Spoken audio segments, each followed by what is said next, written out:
Olá pessoal, bom dia, tudo bem com vocês?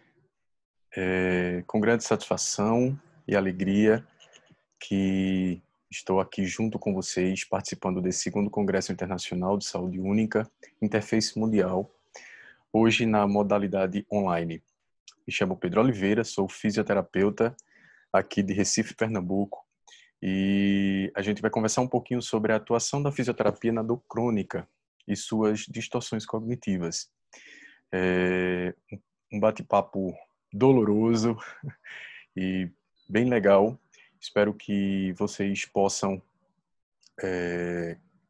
interessar-se pelo assunto e fazer dessa conversa uma conversa bacana, interessante, desse evento que foi construído com tanto carinho, com tanta atenção, com tanta responsabilidade. Quero agradecer a todos os organizadores, como também a todos os colegas que estão aqui participando. Um forte abraço a todos e a todas e vamos lá. Vamos iniciar essa nossa conversa, essa nossa dolorosa conversa. Então, como tinha falado, me chamo Pedro Oliveira, sou fisioterapeuta e atuo nas áreas de reabilitação traumato-ortopédica, reabilitação neurofuncional, sou pesquisador em dor e atualmente mestrando em ciências da reabilitação. Desde a minha formação, eu venho me atualizando na área de traumato-ortopedia. Em paralelo, realizei uma pós-graduação em neurofuncional para contribuir ainda mais com a minha área de atuação.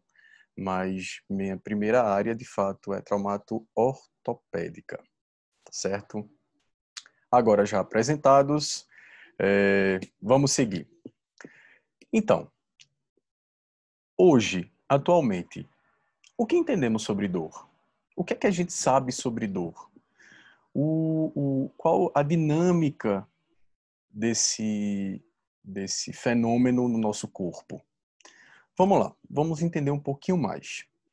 A dor, podemos iniciar dizendo que a dor, ela se faz necessário para a nossa sobrevivência, certo? Por ser uma medida de cuidado, de proteção, então se faz necessário essa sensação ou este fenômeno que ocorre no nosso corpo. Vamos lá. Quando a gente fala de dor, normalmente a gente associa a desconfortos, a situações que causam algum tipo de estresse e incômodos, seja em algumas regiões. Essa figura mostra uma dor que é muito comum, que são essas dores voltadas a ombro, pescoço, cervical, né? Mas também a gente pode trazer uma região do nosso corpo que hoje é bem acometida e bem relatada, não só através dos nossos pacientes, como também hoje bem estudada, estamos nos aprofundando cada vez mais para descobrir e assim entendermos mais como significa ou como se dá esse desconforto nessa região aqui, ó. Quem aí nunca sentiu ou se queixou de uma dor na região lombar, né? Ou quem não sentiu, quem não conhece alguém que tenha alguma queixa ou algum relato nessa região? Pois é bem forte. Eu acredito que a maioria de vocês tenham conhecimento sobre alguém ou até mesmo vocês sejam até o próprio exemplo dessas dores, né, nessa região lombar. Mas quando a gente tem aquela dor que não é no pescoço, não é no ombro, não é na coluna, não é no joelho, é aquela dor mais emocional, digamos que aquela dor da sofrência. Ah, só pode ser dor de cotovelo. Eu gosto muito desse meme, mas eu não estou falando da dor de cotovelo articulação, eu estou falando da dor de cotovelo do amor não correspondido, da paixão não correspondida. Mas brincadeiras à parte, quando a gente anula todas essas dores, é melhor aceitar que dói menos. Mas será? Como esse aceitar que dói menos vai ajudar nessa minha dor? Será que ajuda? Será que atrapalha? Como se dá? Vamos lá. Convido a vocês a participar junto comigo dessa dolorosa conversa sobre dor e as suas distorções cognitivas que podem ocorrer no processo doloroso. Gente, em 2018, a IASP, que é a Associação Internacional de Estudo da Dor, trouxe uma nova definição. Desde 1979, aproximadamente, a IASP ela vem conceituando ou tentando conceituar de uma forma mais fidedigna o que é uma dor crônica, tá? Então ela traz em 2018 o que é uma experiência sensitiva e emocional, desagradável associada a uma lesão tecidual real ou potencial, ou descritas nos termos de tal lesão. Atualmente, essa é a descrição mais completa quanto à dor crônica, definida pela IASP, que é a Associação Internacional de Estudos da Dor. Quando a gente fala de dor, a gente também precisa diferenciar do que se trata dor. A gente fala de dois tipos, praticamente. A dor que surge e vai embora e a dor que surge e persiste por mais tempo, certo? Ela será classificada como dor aguda e dor crônica. Lembra que eu tinha falado com vocês que a dor ela tem um aspecto importante do nosso organismo por ser um alerta, por ser uma proteção, por ser um fator protetivo mesmo do nosso organismo, do nosso corpo, a evitar lesões, evitar que a gente possa nos prejudicarmos cada vez mais ou procurarmos um centro de atendimento, procurar algum tipo de tratamento para que essa dor seja findada, acabada, certo? E a dor crônica? Mas do que se trata a dor crônica? Qual a diferença da dor aguda e para a dor crônica? Então vamos lá. Existem algumas diferenças quando a gente fala da dor aguda, certo? Ela tem um início recente e a duração dela há um limite. Ela tem um início e ela tem um fim, certo? Que a gente vai conversar um pouco mais à frente. Qual é esse tempo? Qual é essa cronologia? Segue-se a lesão tecidual normalmente está associada a algum tipo de lesão, tá? Não necessariamente ela surge sem um motivo. Ela sempre está associada a alguma situação, a alguma lesão tecidual e alteração fisiológica. Desaparece com a resolução do processo patológico, claro. Resolvido a situação patológica, resolvido a dor. Então, tratou a causa e tratou a consequência, tá bom? Desaparece com a resolução do processo patológico, né? Então ficou claro, e associa-se com a alteração neurovegetativa. Normalmente, quando a gente sente uma dor súbita, uma dor imediata, ela vem acompanhada de taquicardia, palidez, sudorese, ou até mesmo aquela ansiedade, tá certo? Se vocês observarem o termo ansiedade aí, ele está em destaque, que a gente vai conversar posterior a respeito disso, um pouco mais, que é o objetivo principal da nossa conversa. Pois é, mas e a dor crônica? O que é que a gente sabe quanto à dor crônica? Qual a diferença?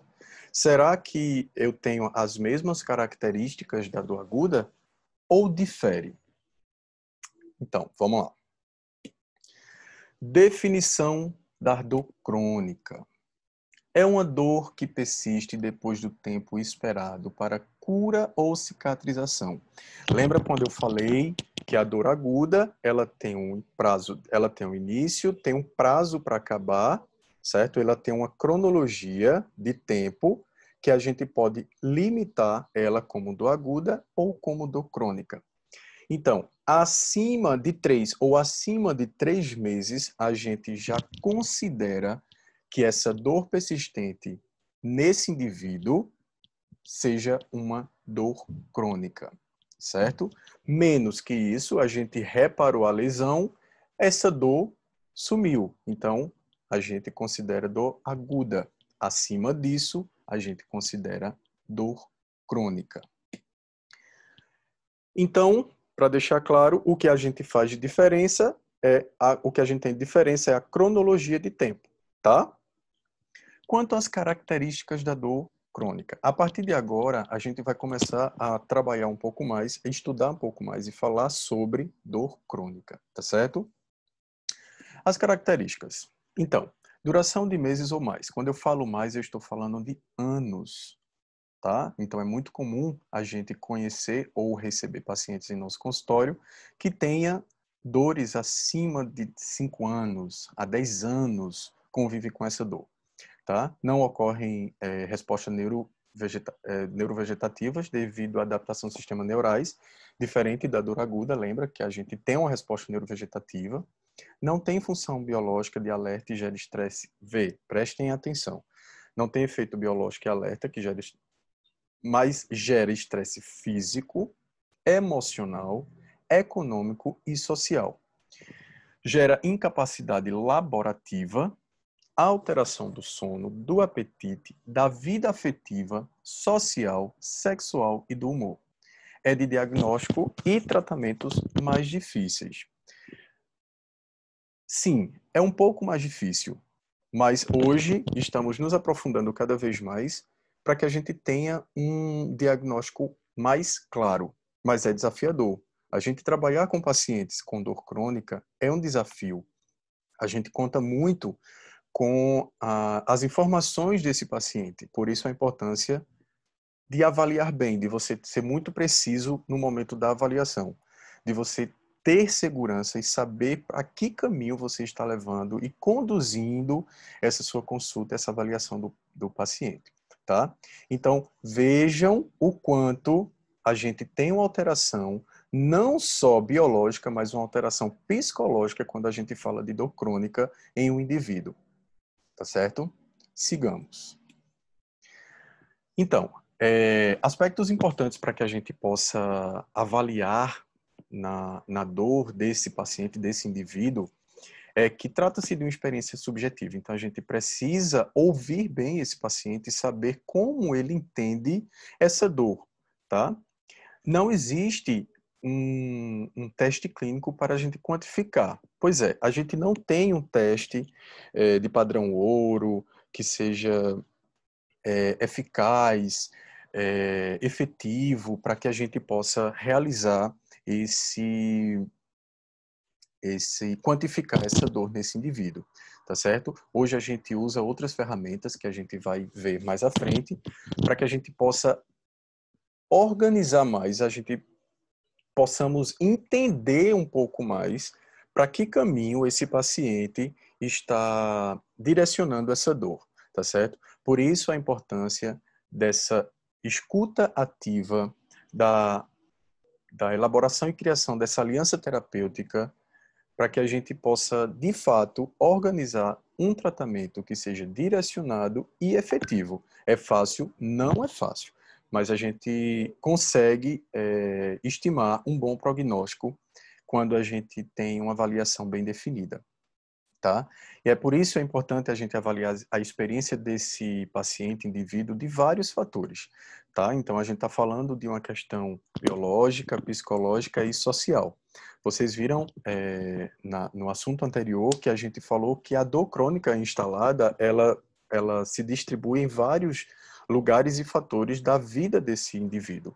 Então, é importante que a gente tenha esse manejo e, principalmente, essa escuta e esse prazer de ouvir esse paciente. Vai ser interessante para ambas as partes, tanto para o atendimento clínico quanto para o prognóstico positivo desse paciente.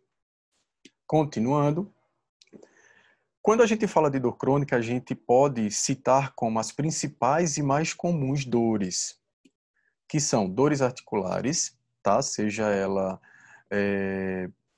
de forma causal como a osteoartrite ou ainda não definida simplesmente por dores que surgiram, tá? Dores músculo-esqueléticas também de vários fatores, seja ela miofasciais, degenerativas, lombalgias, principalmente, ou lombociatalgias, tá?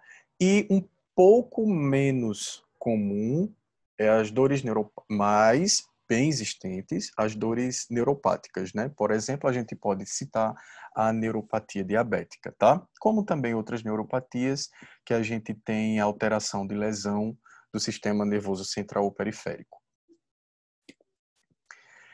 Quando a gente fala de tratamento em dor, a gente está falando de um conjunto de ações. Primeiro que a gente precisa entender o sofrimento desse paciente de uma forma mais ampla. Eu não posso, como fisioterapeuta, me direcionar diretamente à dor, o local onde ele está sentindo essa dor, porque essa dor ela representa vários fatores, tá? Então, o modelo biopsicossocial é o modelo mais adequado e mais coerente para que a gente possa iniciar o atendimento desse indivíduo. É importante que a gente perceba como se dá o biológico desse paciente, se há algumas reações externas que estão fazendo com que essa dor ou essa lesão ou essa situação agravada esteja trazendo essa dor cronificada. Então, é importante essa pesquisa, é importante a gente saber e conhecer a história do paciente de uma forma geral. Claro que eu, como fisioterapeuta, eu não vou tratar a doença, eu vou tratar a disfunção. Porém, percebendo que há algo que esteja fora do meu contexto de atuação, eu preciso ter o mínimo de conhecimento e saber e ter a humildade de entender que esse paciente precisa ser direcionado também para um outro profissional, certo? Normalmente, nessa questão biológica, a gente pode direcionar um profissional médico, usando como exemplo. Assim também como a questão psicológica, quando vocês viram que a ansiedade, depressão, a questão de falta de sono, né, está bem voltada e bem envolvida no paciente com dor crônica, no indivíduo que apresenta esse quadro crônico. Então, é fundamental que a saúde mental desse paciente esteja bem assistida. Precisamos conhecer alguns aspectos quanto à saúde mental, porque assim como o biológico também, eu não vou conseguir intervir diretamente nesse campo. A gente tem os colegas psicólogos, terapeutas ocupacionais também tem uma fundamental importância, e os psiquiatras que podem atuar e nos ajudar de uma forma muito enriquecedora quanto a essa questão de comportamento, crença e estresse. Não que a gente não consigamos também identificar, mas a gente consegue identificar até um certo ponto. E o social, assim como a questão psicológica, vocês viram que o social ele é muito importante nesse paciente com dor crônica, porque é um paciente que deixa de realizar suas atividades laborais, ele deixa de se reunir com sua família, ele deixa de se reunir com seus amigos, ele evita viajar porque ele já vai começar a sentir dores, enfim, que é algo que está bem voltado ao nosso subtema, que é as distorções cognitivas, que vamos falar em breve. Mas saibam que o modelo biopsicossocial, para quem está trabalhando ou para quem deseja trabalhar com pacientes com dor, ele é um modelo muito certo a se seguir. Digamos que vamos usar o padrão ouro para se seguir, como também em outras situações de tratamentos. Ok? Entendido aqui sobre o modelo biopsicossocial, vamos prosseguir com a nossa conversa dolorosa. Então, a gente tem muito insucesso, ou pelo menos a gente tinha muito insucesso em pacientes que relatam dor crônica. E existem motivos do tratamento não ter sido adequado, mas quais são eles? Vamos conhecer alguns dentro de alguns pontos aqui que reservei para vocês. Vamos lá. Sempre eu vou chamar a atenção quanto à realização da boa avaliação, da avaliação adequada, da consulta bem elaborada nos pacientes, principalmente nos quadros álgicos e suas consequências, tá? porque isso daí vai fazer com que a gente resolva essa situação, a gente identifique se esse paciente ele está trazendo com ele uma respostas de uma dor agudizada, de uma dor crônica, mas para isso eu preciso ter uma avaliação adequada, direcionada, principalmente no início dos primeiros sintomas, quando ele está relatando essas primeiras dores, digamos assim. Precisamos também ter muito manejo quanto a crenças, tá? Que o paciente se refere. Por exemplo, crença de que a dor é incontrolável em várias condições. O paciente, quando ele chega em nosso consultório relatando essa dor, e ele normalmente vai relatar que essa dor existe há muito tempo e que essa dor refere-se por um alto percentual de uma má qualidade de vida do mesmo, certo? Então, ele vem um pouco descrente que esses tratamentos, que o possível tratamento vá atender essa expectativa dele, certo? Então, é importante que a gente escute o que ele acredita, o que ele acha, o que ele pensa daquela dor, tá? Assim também como a crença que a dor é necessária para a elucidação diagnóstica.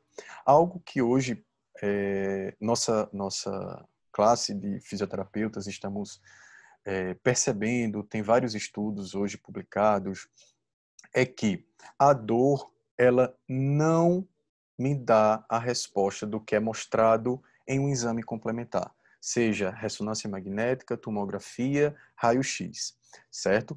Não necessariamente aquela questão é a resposta da dor.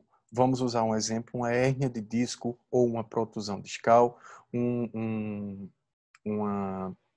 um desgaste articular, não necessariamente isso refere àquela dor que o paciente está trazendo para a consulta, tá certo? Então, vamos separar um pouco isso sobre o que traz o diagnóstico mostrado em exames complementares de imagem ao o que realmente o paciente está sentindo, porque estamos trabalhando em cima de um modelo biopsicossocial onde todas as informações elas serão complementares, perdão, e disso fará para nós uma excelente segurança para uma resposta diagnóstica mais interessante, tá certo?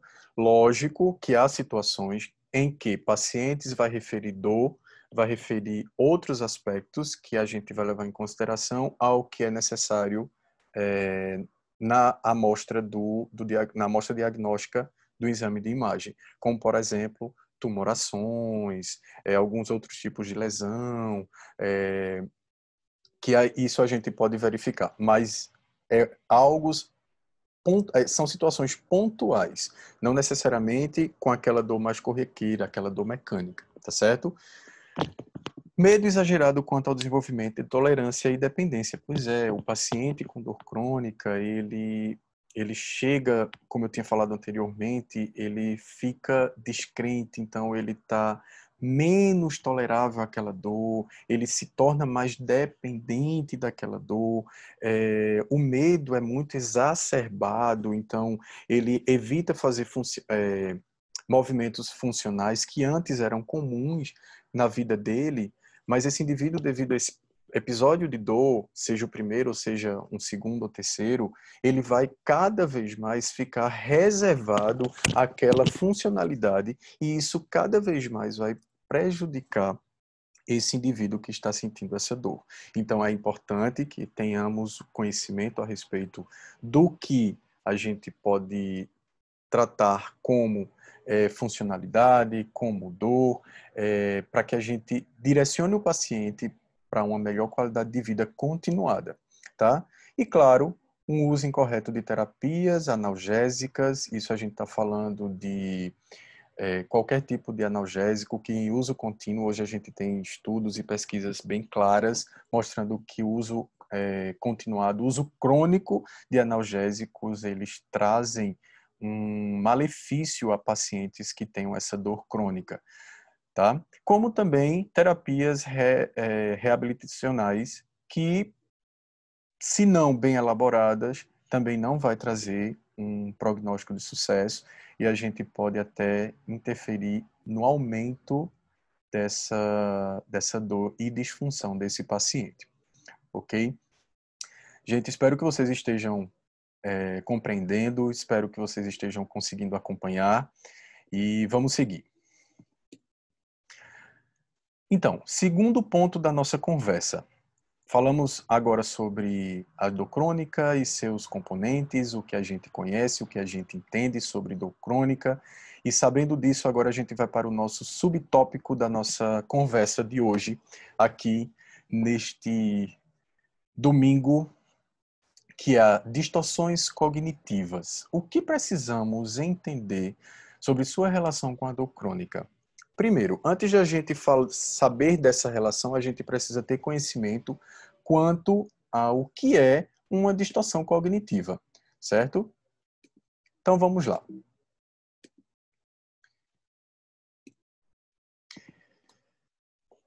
Eu trago para vocês aqui uma fala de Dr. Irismar Reis de Oliveira. Ele é um psiquiatra aqui da Bahia, do Nordeste, e a qual eu tenho uma grande admiração e a qual me baseio nos meus estudos, nas minhas pesquisas quanto a essa questão de distorções cognitivas, tá? Ele se dedica uma boa parte do tempo dele em estudar essa relação de distorções cognitivas, certo? E a interferência dessas distorções para o indivíduo de forma geral. Acredito que os amigos psicólogos e médicos psiquiatras ou que trabalham com saúde mental tenham conhecimento do Dr. Irismar Reis.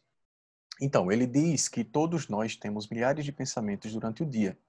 Esses pensamentos são palavras, frases e imagens que passam por nossa cabeça à medida que fazemos as coisas. Muitos desses pensamentos são corretos, porém, muitos estão distorcidos. Por isto, eles são chamados de erros cognitivos ou distorções cognitivas. Aqui também eu vou trazer para vocês um exemplo dessa fala de Irismar para vocês elucidar melhor essa informação que ele traz. Então, o exemplo diz: Paulo é um jornalista competente cujo trabalho de umas 10 páginas foi revisado por João, o editor de um importante jornal local. João fez correções em um parágrafo e deu algumas sugestões de menor importância. Embora João tenha aprovado o texto de Paulo, este ficou ansioso e pensou: este trabalho está muito ruim. Se estivesse bom, João não teria corrigido nada. Isso é um tipo de distorções cognitivas, de distorção ou erro cognitivo, certo? Existem vários tipos de distorções ou erros. Aqui, como a gente está correlacionando essas distorções à dor crônica, eu selecionei alguns para que a gente possa ter mais conhecimento a respeito, tá certo? Mas daí vocês já conseguiram mais ou menos perceber do que se trata uma distorção cognitiva. Principais distorções cognitivas na dor crônica. Aqui eu trouxe apenas algumas, mas como eu disse a vocês, são várias, tá? Eu vou falar rapidamente sobre algumas delas e se vocês observarem, eu deixei duas em destaque, que é a catastrofização e a rotulação, que essas são as mais presentes quando a gente está trabalhando ou atendendo um paciente que tenha dor crônica, certo? Então, quando a gente fala de filtro mental, a gente está falando que a pessoa a pessoa foca nos acontecimentos ruins e ignora que existe o que existe de positivo. Por exemplo, alguém que não tenha conseguido a nota que queria em uma prova pode achar que nunca foi bem nos estudos, ignorando todos os outros resultados positivos que já obteve antes. Pois é, vocês lembram do exemplo que a gente usou agora de Paulo sobre o jornal? Pois é, Isso é um tipo de distorção cognitiva, de filtro mental, tá certo? Generalização. Quando a gente fala de generalização, a gente está falando que é um indivíduo que, diante de um acontecimento difícil, a pessoa com essa distorção generalizada, a realidade, passa a acreditar que ela é uma verdade absoluta. Por exemplo, a pessoa citada na distorção cognitiva acima considera que sempre se deu mal nas provas e que nunca terá bons resultados nos estudos, certo?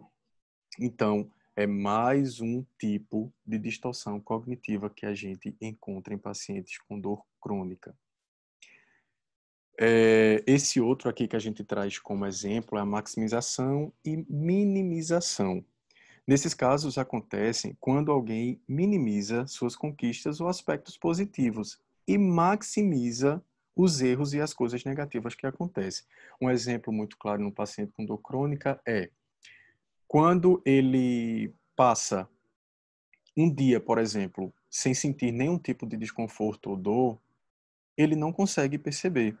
Mas a partir do momento que ele sente o mínimo de diferença ou alteração no aumento dessa dor, ele já abraça isso como uma causa absoluta, certo? Então ele maximiza essa questão da piora e ele não consegue entender minimizando a melhora, certo?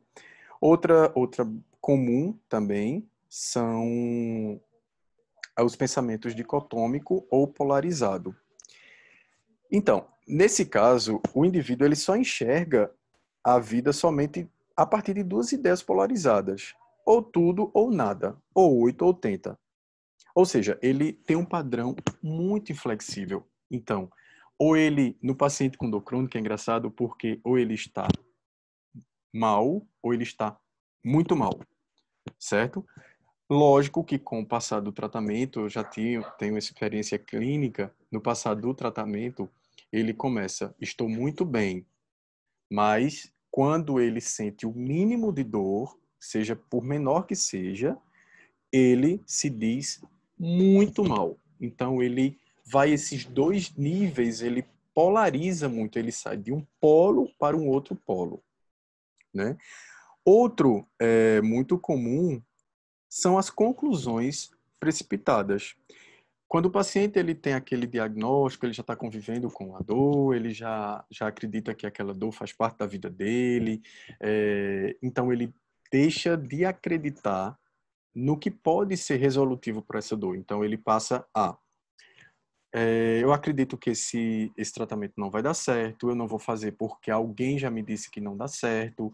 Então, ele tem essas conclusões precipitadas que, antes de iniciar um tratamento, ele já se considera e já diz que não vai dar certo, que acabou para ele ali, game over, certo? Então, ele toma essas conclusões precipitadas e, não, às vezes, não procura, de fato, um tratamento adequado porque ele se sente tão seguro que não vai dar certo que ele deixa o tratamento evadir, sair de sua vida, certo?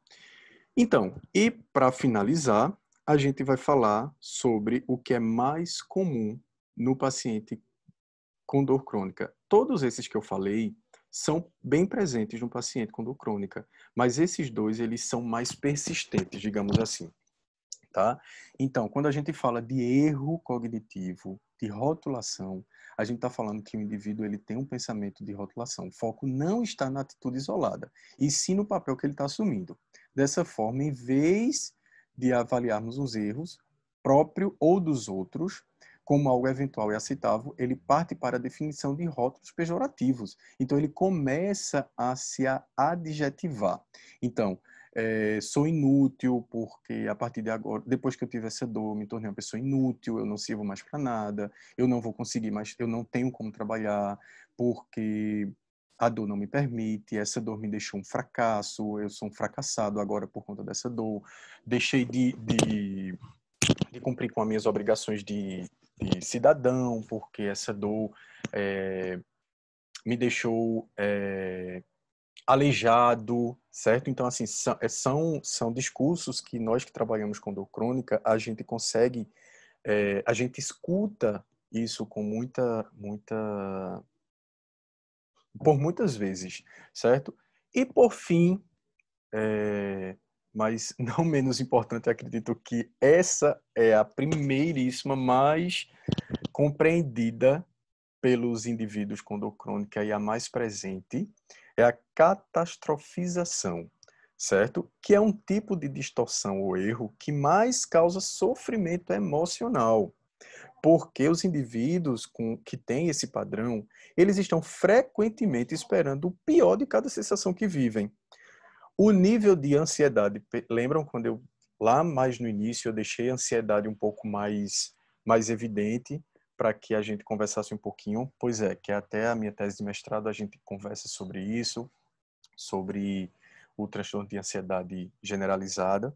Então, o nível de ansiedade desses indivíduos é tão alto de quem apresenta esses pensamentos que a ponto de deixar de fazer várias coisas, certo? Então, assim, eles deixam de viajar, por exemplo, porque eles acreditam que ao entrar no carro, o tempo e a duração da viagem vai fazer com que eles sintam muita dor.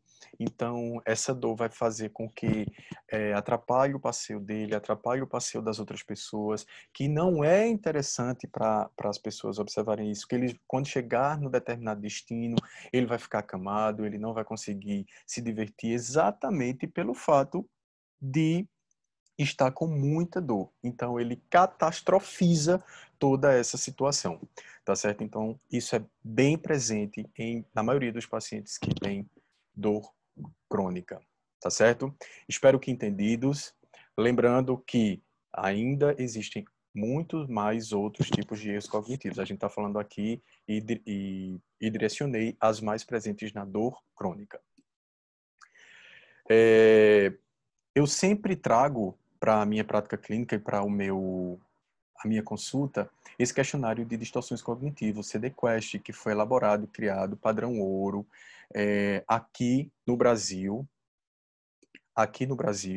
certo? Acredito que seja o único, até então, o mais fidedigno para que a gente possa trabalhar com pacientes com dor crônica e observar as distorções cognitivas. É um questionário simples de autorresolução, tá? Então, você pode deixar ele com o paciente vai responder e depois você vai avaliar.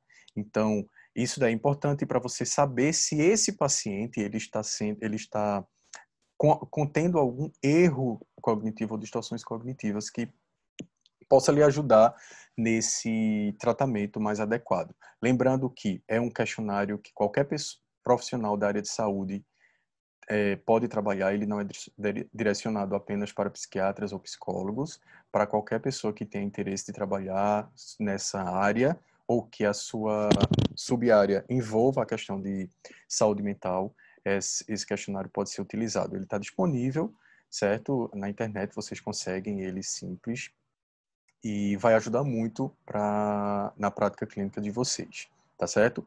Lembrando que trabalhamos com multidisciplinaridade, então é importante que eu percebendo que esse paciente ele tenha um alto nível de distorções cognitivas, eu não vou conseguir trabalhar sozinho, eu vou ter que direcionar ele para um, um colega psicólogo, um colega psiquiatra, para que a gente possa juntos ter um melhor resultado quanto a esse prognóstico. Continuando aqui, trazendo para vocês os dados epidemiológicos que são dolorosos, acreditem. Então, a gente traz que a dor crônica tem uma prevalência média ponderada em adultos de 20%, que aumenta à medida que a população envelhece. Então, em números, 32% dos adultos de 25 a 34 anos, tá? E 62% dos adultos acima de 75 anos. Então, a gente vê que o adulto maior, os nossos idosos, eles têm uma maior queixa e apresentam dores crônicas mais persistentes, tá? Fatores que podem contribuir para o risco aumentado da dor crônica é a idade, como a gente viu em cima, status socioeconômico mais baixo. Quanto mais baixo, mais a prevalência de dor crônica é presente.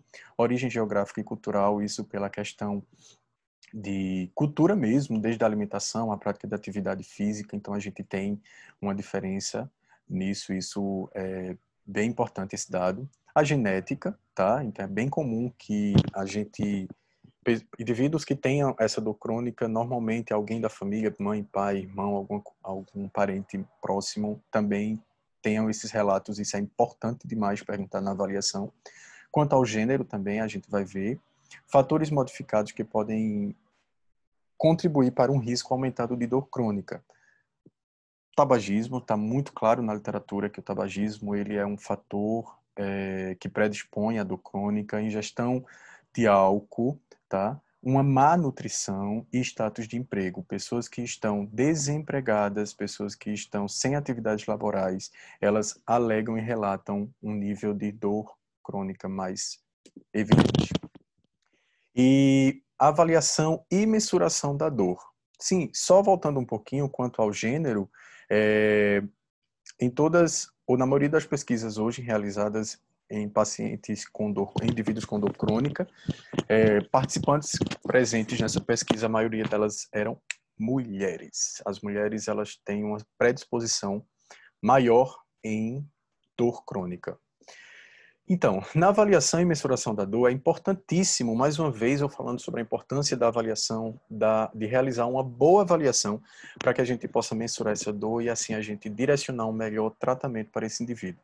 É importante a gente saber da história dessa dor, localização, quando iniciou, a intensidade, características, fatores que pioram, se sentado, deitado, em pé, quando anda, e também os que melhoram, o tipo da dor, se é empontada, se é queimação, se irradia, né? No exame físico, é super importante que a gente verifique testes e realize exames neurológicos para a gente, se a gente perceber alguma necessidade, tá? Não necessariamente sempre, mas se a gente perceber uma alteração na marcha desse paciente, na força desse paciente, se a gente, o indivíduo, ele relata uma parestesia em alguma região do corpo, principalmente em membros superiores ou inferiores, dependendo da localização da dor.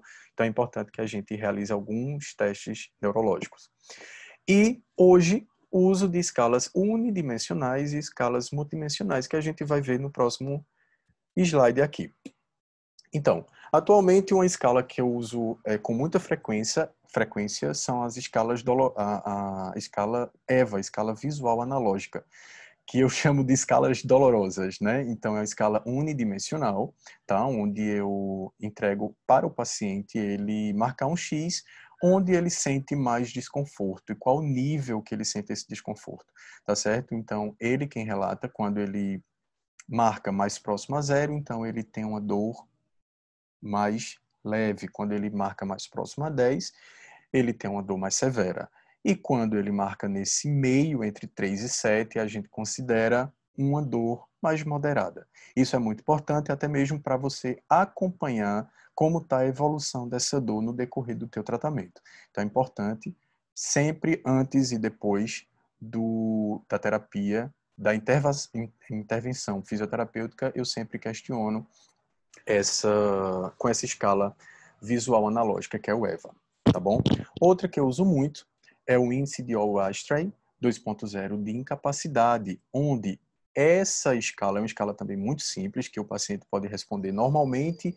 Eu incluo esse questionário no início do tratamento e quando a gente está próximo a finalizar, o próximo de uma alta, ou depois de um certo tempo, tá? Por exemplo, a cada 30 dias, a cada 45 dias, eu aplico esse questionário para a gente saber como está a incapacidade desse paciente referente à dor lombar e à intensidade dessa dor, tá? Porque já sabemos que a dor, ela causa uma incapacidade, que essa incapacidade, ela vem e altera, causando alguns erros cognitivos e distorções cognitivas, ok?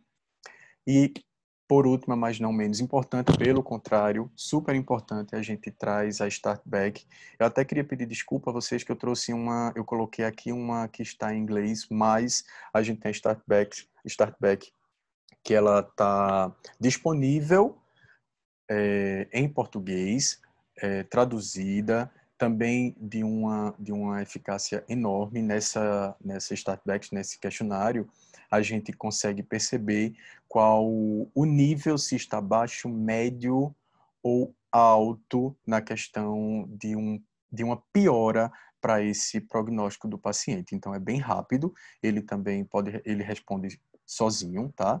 É bem importante que a gente use essa escala, eu sempre uso também no início, junto com o índice de Oshry. Então, é importante que profissionais que trabalhem com dor crônica, principalmente com dor que está causando algum tipo de incapacidade, seja física ou emocional, a gente trabalhe com essa Startback. Não, como eu disse, ela não trabalha, a gente não só vai avaliar a questão física, mas a gente vai trabalhar a questão psicossocial. Então, daí a gente vai ter uma ideia mais clara de como esse paciente está se comportando, enfrentando e manejando essa dor crônica.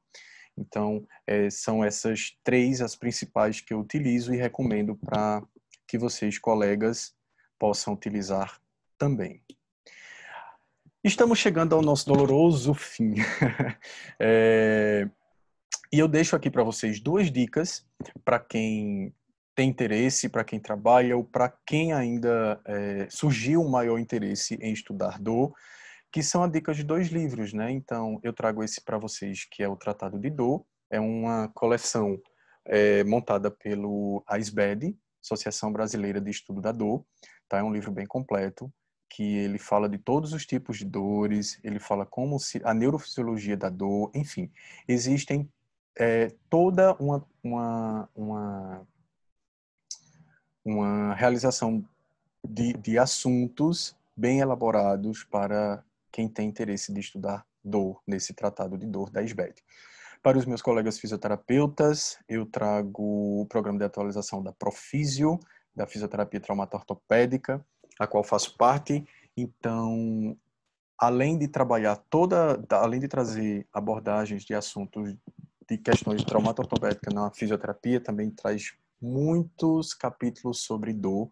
Acredito que em todos os programas tem que ter pelo menos um ou dois capítulos falando sobre formas de dor, manejo de dor, formas de tratamentos mais direcionados para dor. Tá certo? Então, deixo essas duas dicas para vocês. Espero que gostem.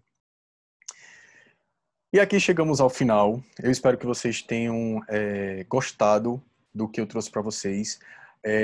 Eu trouxe com muito carinho, elaborei tudo com muito cuidado, com muita atenção. Foi muito breve, né? Mas eu posso dizer a vocês que o mundo da dor é um mundo muito maior.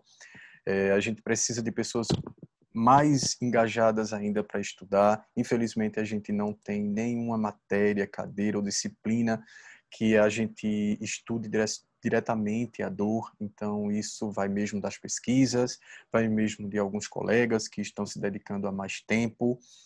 Agradeço a todos vocês pela companhia. Convido vocês a participarem, a estudarem, a seguir essa linha de estudo que é muito enriquecedora e que a gente vai, sem dúvida, trazer um grande benefício para os nossos pacientes. Quero alertar sobre a importância do trabalho multidisciplinar. Eu não consigo trabalhar um paciente doloroso sozinho, um paciente com dor crônica sozinho. Eu preciso da ajuda dos médicos, dos psicólogos, dos terapeutas ocupacionais, tá certo? Muitas vezes de outros âmbitos, como fonoaudiólogo, dentistas. Então, é muito importante que a gente possa estarmos unidos nessa batalha e que a dor crônica traz para o indivíduo que com ela sofre. Então, para vocês, o meu muito obrigado. Aqui estão os meus contatos. Fiquem à vontade para perguntas, para troca de informações estarei sempre disponível para vocês. Agradeço mais uma vez a todos que estão participando desse congresso que foi montado com muito carinho, de uma forma diferente, desafiadora para vocês, para nós que estamos aqui conversando com vocês. Eu desejo um forte abraço aqui direto de Recife, Pernambuco, e desejo muita saúde a todos e muita paz. Muito obrigado e até o próximo, se Deus quiser. Um grande, caloroso e doloroso agradecimento. Abraço, até mais.